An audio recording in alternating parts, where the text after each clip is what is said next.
Assalamu alaikum class. So in today's lecture I will gonna give you conclusion, or I will conclude the Paradise Lost book 1 written by John Milton. Paradise Lost is an epic of the whole human species, an epic of our entire planet, or indeed of the entire astronomical universe. The vast compass of the story, its space, time, characters, and purpose make it unique among the world.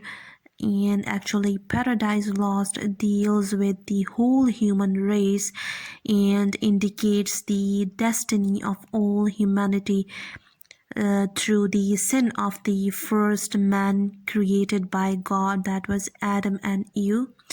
Paradise Lost possesses all the essential characteristics that Aristotle demanded of an epic poem. Its action has unity, entirety, and sublimity, fine.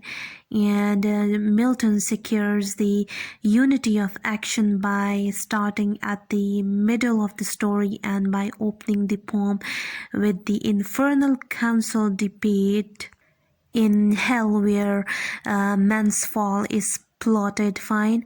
And the story is also told in its entirety, and we are told all that went before to cause man's fall and all that followed as its result. The action is also sublime. There cannot be any more sublime theme than the fall of man and the war in heaven.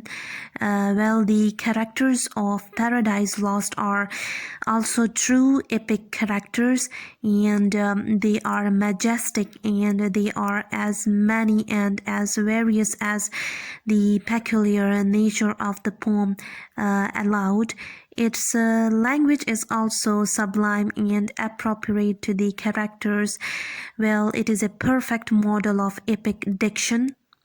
If we talk about Milton's mind, so Milton's mind was shaped and molded by the influences of the Renaissance and the Reformation, and he had a deeply religious temperament and was a profound student of the Bible and the literature of the scriptures.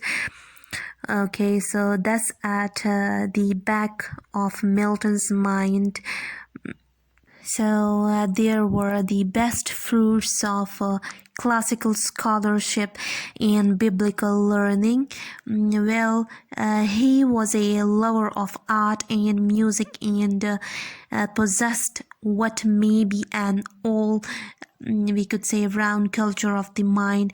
Besides, he was full of moral and religious, we could say, earnestness, and possessed all the piety and devotion of a true Christian. Paradise Lost is a beautiful synthesis of all the traits of its writer. In Paradise Lost, we have a combination which is absolutely unique in the literature of the time.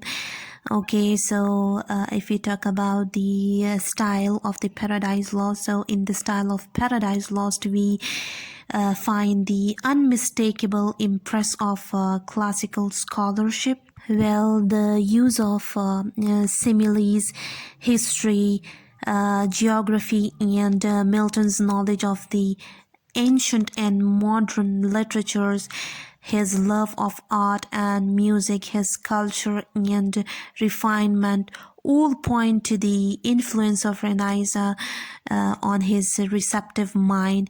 And there is no poetic work so stupendous in its scope, so sublime in its style and moral outlook, that can be compared with Milton's Paradise Lost. So that was the conclusion of Paradise Lost book 1. Fine.